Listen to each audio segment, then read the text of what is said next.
தமிழ்நாடு தௌஹீத் ஜமாத் பொதுக்குழுவில் மிக முக்கியமான தீர்மானங்கள் நிறைவேற்றியிருக்கிறது. தமிழகத்தில் மிக விரைவில் சட்டமன்ற தேர்தல் நடைபெற இருக்கக்கூடிய சூழ்நிலையில் ஒவ்வொரு கட்சிகளும் கூட்டணி குறித்து பேசிக் கொண்டிருக்கிறார்கள். இந்த சூழலில் சந்தர்ப்பவாத கூட்டணி ஒன்று உருவாகி இருக்கிறது. பிஜேபி பல்வேறு நெருக்கடிகளை கொடுத்து அதிமுகவை தன்னுடைய கூட்டணியில் இணைத்திருக்கிறது. தினகரன் போன்றவர்கள் பல்வேறு நெருக்கடிகளுக்கு உள்ளாகி இன்றைக்கு என்டிஏ கூட்டணியில் ஐக்கியமாகி இருக்கிறார்கள். இது முழுக்க முழுக்க சந்தர்ப்பவாத கூட்டணி. தினகரன் இன்றைக்கு என்டிஏ கூட்டணியில் ஐக்கியமாகி இருக்கிறார் என்றால் நிச்சயம் இது சந்தர்ப்பவாத கூட்டணி. கூட்டணியில் தற்போது அவர்கள் இணைந்திருந்தாலும் காலப்போக்கில் அதிமுக என்கின்ற கட்சியை பாஜக முழுமையாக விழுங்கிவிடும் என்பதுதான் யதார்த்தம்.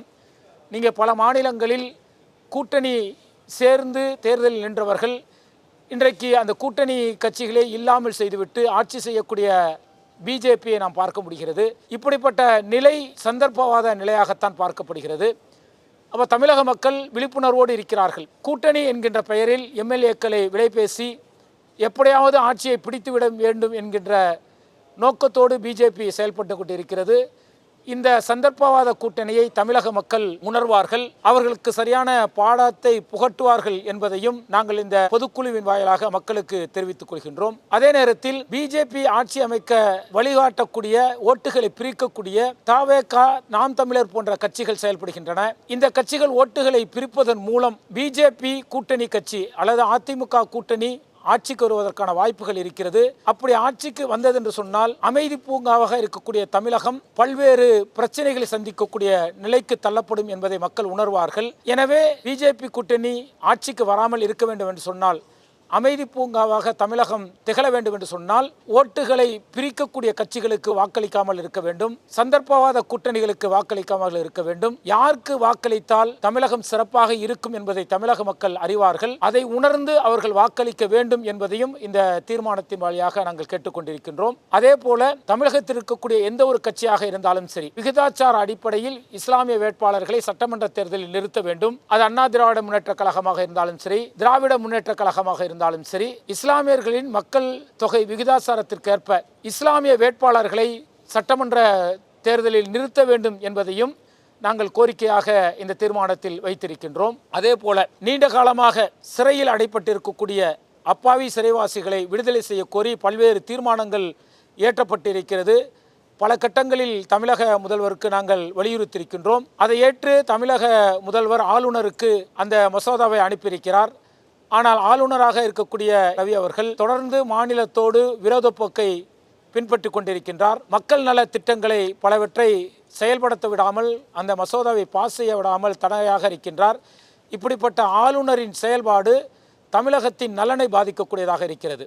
சமீபத்தில் நடந்த சட்டமன்ற கூட்டத்தொடரிலும் ஆளுநர் அவர்கள் வெளியேறி இருப்பது தமிழகத்தின் நலனுக்கு மிகப்பெரிய முட்டுக்கட்டையாக அவர் இருக்கிறார் என்பதை வெளிப்படையாக காட்டியிருக்கிறது.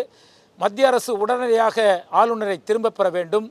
அதே போல சிறைவாசி விடுதலை தொடர்பான மசோதா ஆளுநர் பார்வைக்கு அனுப்பப்பட்டு கையொப்பம் இடாமல் பல ஆண்டுகளாக கிடப்பில் கிடக்கிறது. உடனடியாக ஆளுநர் அதில் கையொப்பமிட்டு சிறைவாசி விடுதலை விஷயத்தில் முடிவெடுக்க வேண்டும் என்பதையும் பொதுக்குழு வாயிலாக நாங்கள் வலியுறுத்தியிருக்கின்றோம். அதே போல திருப்பரங்குன்றம் விஷயத்தில் நிறைய வரலாற்று சான்றுகள், நேரடியான ஆதாரங்கள், பல ஆண்டுகளாக சிக்கந்தர் மலையில் இஸ்லாமியர்களும் இந்து மக்களும் இணக்கமாக இருந்தார்கள் என்பதற்கு வரலாற்று சான்றுகள் இருக்கிறது. ஆனால் அந்த வரலாற்று சான்றுகளை எல்லாம் கவனத்தில் எடுத்துக்கொள்ளாமல் 2 அமர்வு கொண்ட நீதிபதிகள் ஒருதலைபட்சமாக தீர்ப்பு வழங்கியிருப்பதும் தமிழகத்தில் இருக்கக்கூடிய ஒட்டுமொத்த நடுநிலையான மக்கள், சிறுபான்மையின் மக்களுக்கு அதிர்ச்சியை ஏற்படுத்தியிருக்கிறது. தீர்ப்பு என்பது சட்டத்தின் அடிப்படையிலும் ஆதாரத்தின் அடிப்படையிலும் வரலாற்றின் அடிப்படையிலும் இருக்க வேண்டும். இதற்கு மாற்றமாக தீர்ப்பு வந்திருப்பது மிகவும் வருந்தத்தக்க ஒன்றாக இருக்கிறது. ஆதாரங்களை அடிப்படையாக கொண்டு தீர்ப்புகள் வழங்கப்பட வேண்டும் என்பதையும் நாங்கள் வலியுறுத்தி கேட்டுக்கொள்கின்றோம். சார், வரும் தேர்தலில் தௌஹீத் ஜமாத் இந்த கூட்டணிக்கு ஆதரவு அளிக்கும். தமிழ்நாடு தௌஹீத் ஜமாத்தை பொறுத்தவரை தேர்தல் நிலைப்பாடுகள் என்ன என்பது மக்கள் அறிவார்கள். நாங்கள் எந்த கட்சியும் நேரடியாக ஆதரிக்க மாட்டோம். அதே நேரத்தில் தமிழகத்தில் இருக்கக்கூடிய இஸ்லாமிய நலன் காக்கக்கூடிய செயல் திட்டங்கள் யார் கொண்டு வருகிறார்களோ அவர்களுக்கு தமிழகத்தில் இருக்கக்கூடிய ஒட்டுமொத்த மக்களும் வாக்களிப்பார்கள். அவர்களுக்குத்தான் தமிழ்நாடு தௌஹீத் ஜமாத் ஆதரவாக இருக்கும் என்பதை அவர்கள் உணர்வார்கள். தமிழகத்தை தமிழகத்தை பொறுத்தவரை வக்ஃப் போர்டு திருத்த சட்டமாக இருந்தாலும் சரி, CAA NRC போன்ற அடக்குமுறை சட்டங்களுக்கு எதிராக திராவிட முன்னேற்ற கழகம் செயல்பட்டு இருக்கிறது. அதே போல வரக்கூடிய சட்டமன்ற தேர்தலுக்கு முன்பாக இஸ்லாமியர்களுக்கான இடஒதுக்கீடை உயர்த்தி வழங்க வேண்டும் என தமிழக முதல்வரை சந்தித்து கோரிக்கை வைத்திருக்கின்றோம். இந்த பொதுக்குழுவிலும் தீர்மானத்தை நிறைவேற்றியிருக்கின்றோம். தமிழக முதல்வர் இஸ்லாமியர்களுக்கு வழங்கக்கூடிய 3.5% இடஒதுக்கீடை உயர்த்தி வழங்கினார் என்று சொன்னால் நிச்சயமாக ஒட்டுமொத்த இஸ்லாமியர்களும் நன்றி கடனாக திராவிட முன்னேற்ற கழகத்திற்கு வாக்களிப்பார்கள். தமிழ்நாடு தௌஹீத் ஜமாத்தை பொறுத்தவரை எந்த இயக்கம் சிறுபான்மை நலன் காக்கக்கூடிய இயக்கமாக செயல்படுகிறதோ அந்த இயக்கத்திற்கு வாக்களிக்கக்கூடியவர்களை நிச்சயம் நாங்கள் ஆதரிக்கின்றோம். எங்கள் நிலைப்பாடை மக்கள் நன்காக அறிவார்கள். விஜயோடைய கட்சி வந்து பிஜேபியோட பி டீமா வந்து செயல்படுறதா ஒரு கருத்து நிலவுது. அதை சிறுபான்மையினரோட வாக்குகளை பிரிக்கணுங்கிறதுக்காக வேண்டிதான் அவங்கள நிறுத்தியிருக்காங்க சொல்றாங்களா? அதை பற்றி உங்கள் கருத்து சொல்லுங்க.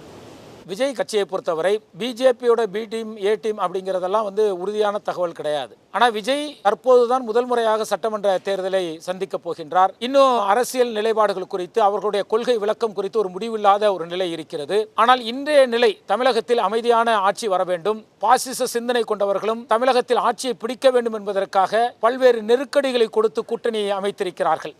இப்படிப்பட்ட நிலையில் தாவேகாவிற்கு மக்கள் வாக்களித்தார்கள் என்று சொன்னால் அது நிச்சயம் ஒரு நல்லாட்சி வருவதற்கு தடையாக இருக்கும். அதனால எங்களுடைய கோரிக்கை என்னவென்று சொன்னால், தாவேகாவை பொறுத்தவரை வெற்றி பெறுவதற்கான வாய்ப்புகள் ரொம்ப குறைவாக இருக்கிறது.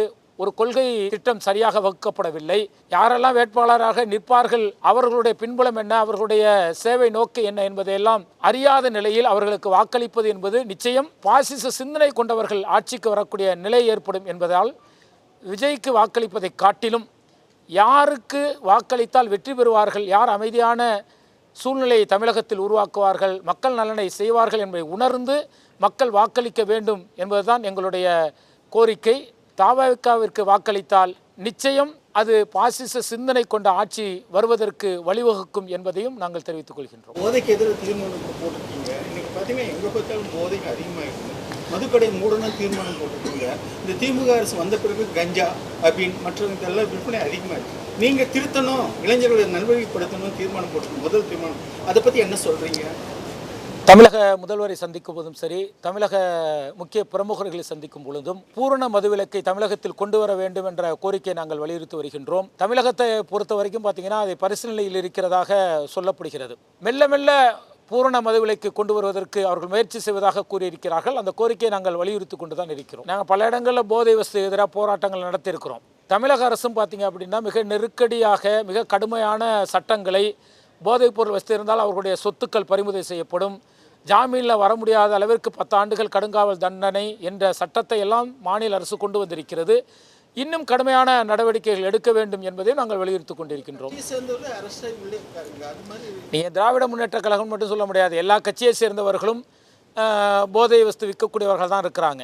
அதில் ஆளும் கட்சி அவர்கள் கூடுதல் பொறுப்பு இருப்பதனால் அவர்கள் உடனடியாக இந்த போதைப் பொருட்கள் கஞ்சா போன்றவற்றை முழுமையாக தடை செய்ய வேண்டும், கடுமையான நடவடிக்கை எடுக்க வேண்டும் என்பதையும் நாங்கள் கோரிக்கையாக வைத்திருக்கின்றோம். தமிழக அரசு ஒரு திருப்திகரமான நடவடிக்கை மெல்ல மெல்ல எடுக்கிறது, இன்னும் வீரியமாக இருக்க வேண்டும் என்பதை நாங்கள் வலியுறுத்துகிறோம். பல்வேறு அரசியல் அமைப்புகள், முஸ்லீம் இஸ்லாமிய அமைப்பு, ஏன் நீங்கள் நேரடி அரசியல் ஈடுபடல? நம்ம இதில் நேரடியாக ஏற்கனவே இதுக்கு நிறைய விளக்கம் சொல்லியிருக்கிறோம். தமிழ்நாடு தௌஹீத் ஜமாத்தை பொறுத்தவரை சுயநலன் காக்கக்கூடிய ஒரு அமைப்பு.